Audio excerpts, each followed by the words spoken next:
Halo teman-teman, di sini saya Wisnu Wardana sebagai pembawa acara dan di sini saya bersama rekan-rekan saya. Mungkin bisa perkenalkan diri dulu, Mas. Saya Khalil Ridwan. Saya Lukman Hermawan. Saya Rizal Rasid. Di sini kita mau presentasi tentang penerapan IoT di lingkungan Universitas Mulia. Mungkin bisa dijelaskan, Mas, apa itu IoT? Baik, di sini saya akan menjelaskan apa sih IoT itu. Jadi IoT adalah singkatan dari Internet of Things. Itu adalah konsep di mana berbagai perangkat, sensor, dan teknologi terhubung ke internet untuk saling berkomunikasi dan bertukar data secara otomatis. IoT memungkinkan perangkat pintar seperti smartphone, smartwatch, rumah pintar, dan alat industri untuk bekerja secara terintegrasi guna memberikan kemudahan dan efisiensi dalam berbagai aspek kehidupan.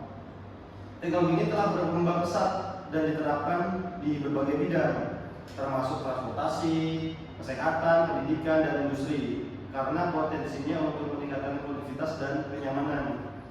Kita membutuhkan IoT untuk membantu produktivitas karena teknologi ini mampu mengotomasi banyak proses yang sebelumnya memerlukan intervensi manual. Misalnya, dalam dunia kerja, perangkat IoT seperti sistem manajemen ruang dapat mengatur jadwal penggunaan ruang rapat, memantau efisiensi energi, dan mengurangi waktu yang dihabiskan untuk tugas-tugas administratif. Dalam industri, IoT digunakan untuk mengoptimalkan rantai pasok melalui pemantauan waktu nyata, memperkirakan kebutuhan pemeliharaan mesin, dan meningkatkan hasil produksi dengan analisis data yang presisi.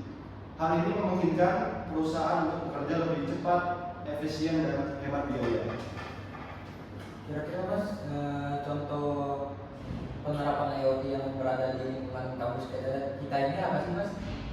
Nah, ya, penerapan IoT yang ada di kampus yaitu contohnya fingerprint.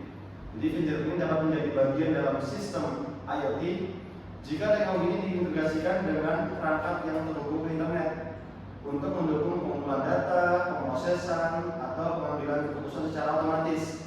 Misalnya, perangkat fingerprint yang digunakan untuk akses kontrol dapat dihubungkan dengan sistem IoT untuk memonitor dan mencatat aktivitas secara real time.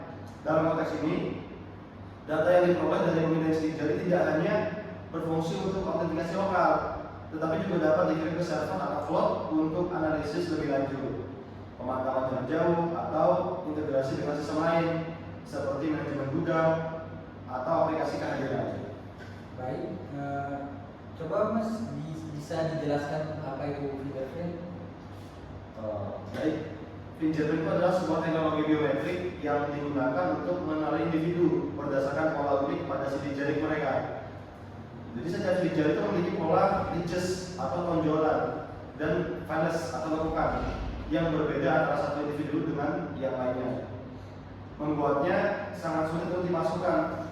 Sistem fingerprint bekerja dengan cara memindai sidik jari menggunakan sensor, kemudian membandingkan data biometrik yang dihasilkan dengan database untuk memverifikasi identitas seseorang. Manfaat yang dapat diperoleh dengan adanya IoT berupa fingerprint ini apa sih, Mas?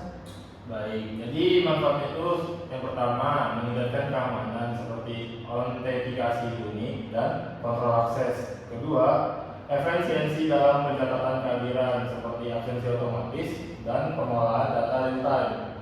Ketiga, kemudahan data dan kepraktisan. Jadi kita itu nggak usah lagi membawa tulis dan juga kita praktis dalam membuka akses di unit kampus ini. 4. Efisiensi operasional seperti penyederhanaan administrasi dan peningkatan produktivitas. 5. Transparansi dan akuntabilitas.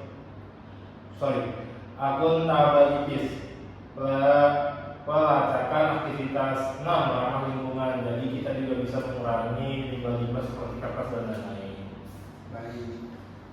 Kira-kira, Mas, dengan adanya IoT yang berupa fingerprint ini bisa membantu dalam proses pembelajaran, penelitian atau operasional kampus tidak?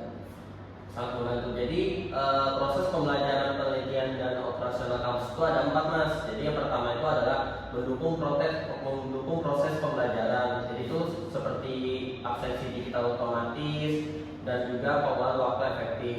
Dan yang kedua adalah mendukung penelitian penelitian. Jadi seperti keamanan fasilitas penelitian, monitoring aktivitas penelitian, dan juga manajemen data penelitian.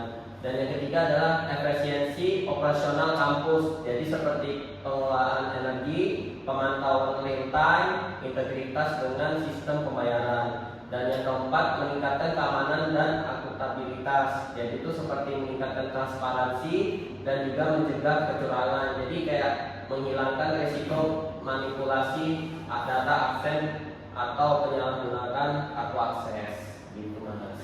Baik teman-teman, di sini mungkin kita dapat menyimpulkan bahwa penerapan IoT yang berupa fingerprint ini dapat lebih diperluas untuk mendukung proses pembelajaran yang lebih efektif dan terhubung serta mempermudah kolaborasi antara fakultas dan lembaga penelitian.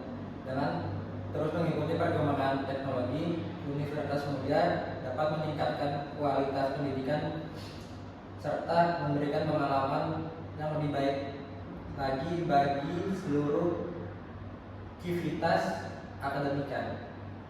Cukup sekian, bila ada salah kata dari kelompok kami mohon dimaafkan. Sekian dan